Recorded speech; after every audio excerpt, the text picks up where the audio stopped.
Senate Committee on Commerce, Science, and Transportation will come to order. Today we will discuss NASA's progress, its challenges, and the path forward on the first comprehensive NASA authorization bill since 2017.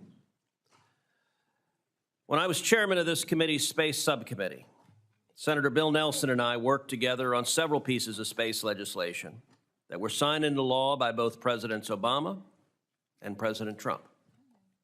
Continuing that bipartisan tradition, this past March, my colleagues and I together introduced a short-term NASA authorization bill. All of these efforts reveal an important truth, which is this: there exists a strong bipartisan consensus in Congress for backing the critical mission of NASA. When it comes to the final frontier, we're not Republicans or Democrats. Rather, we are Americans first. And all of us know that for our nation to continue doing incredible things in space, we must rely on and empower NASA's ingenuity and determination.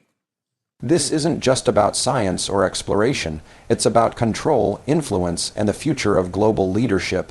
Space has transformed from being a place of curiosity to a battlefield of technology, economics, and even military strength.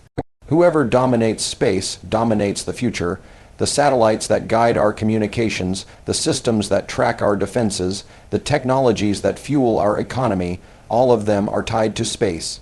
If China achieves dominance, it's not just about putting astronauts on the moon. It's about reshaping the very foundations of power here on Earth. And here's where it gets dramatic. America cannot afford to lose. Unlike decades ago, the stakes are no longer symbolic, they are strategic. China isn't hiding its intentions. It's moving fast, pouring resources into space programs that will secure not only prestige, but also critical advantages. Imagine a world where the next big leap in technology, the next resource discovery, or even the next military edge doesn't come from the United States, but from China. That's the scenario lawmakers warn against. NASA has always been one of America's greatest engines of innovation. From Apollo to Artemis, from the space shuttle to the International Space Station, our space program reflects the very best of American leadership. I look forward to continuing that tradition by working and enacting into law a longer-term reauthorization of NASA with my colleagues. This is a pivotal moment for our nation's space program. America must maintain leadership in low Earth orbit, while also embarking on a new era of exploration with Artemis. Make no mistake, we are in a new space race with China. And if we fail, there will be a bad moon on the rise. China has made no secrets of its goals. It is investing heavily in space capabilities, maintaining a permanent presence in low Earth orbit, and working to plant its flag on the moon by 2030. Think about it. When lawmakers come together across party lines, it usually means the stakes are massive, and in this case, they couldn't be higher.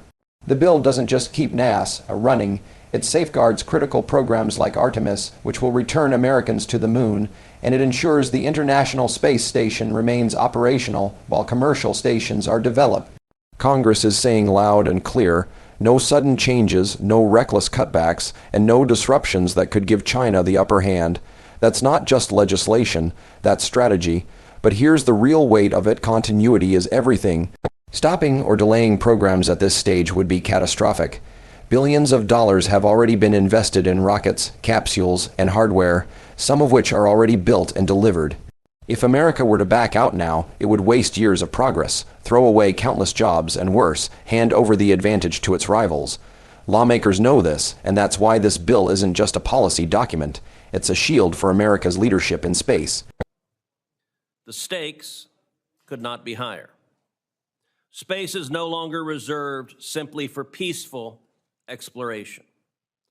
It is today a strategic frontier with direct consequences for national security, economic growth, and technological leadership. If our adversaries achieve dominant space capabilities, it would pose a profound risk to America. This is not just about exploration.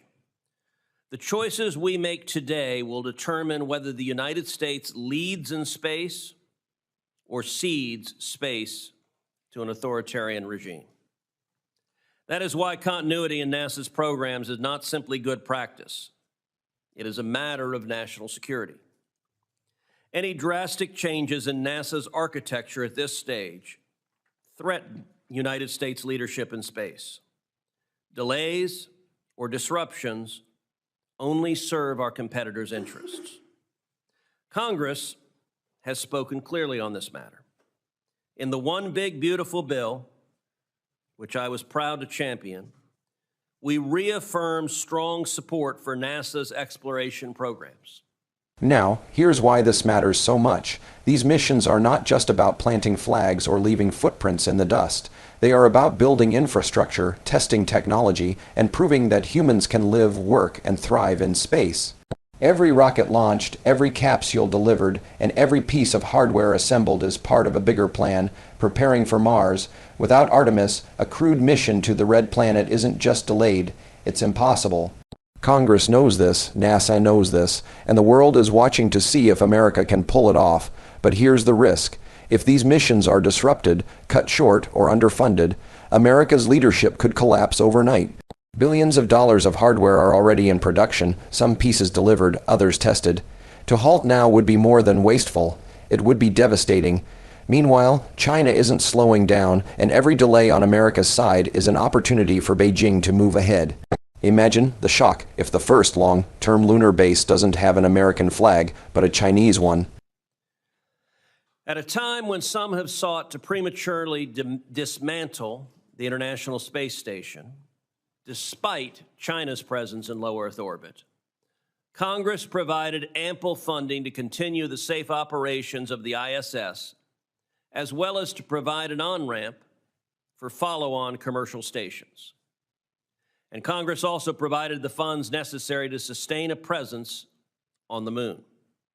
Artemis 4 will deliver and assemble the first major elements of the Gateway Station in lunar orbit, and Artemis 5 will expand surface exploration using that platform. These missions rely on the Space Launch System and Orion capsule to reach the moon and to reach the Gateway Station. It would be folly to cut short these missions after much of the hardware has already been purchased and in some cases delivered and with no commercial alternative readily available. I look forward to working hand in hand with the administration to ensure that those funds are utilized in full accordance with congressional intent. We have seen overwhelming support for maintaining these programs from senators, Republicans, and Democrats alike. Congress supports NASA's exploration goals, and we do not want sudden or disruptive changes that undermine America's leadership.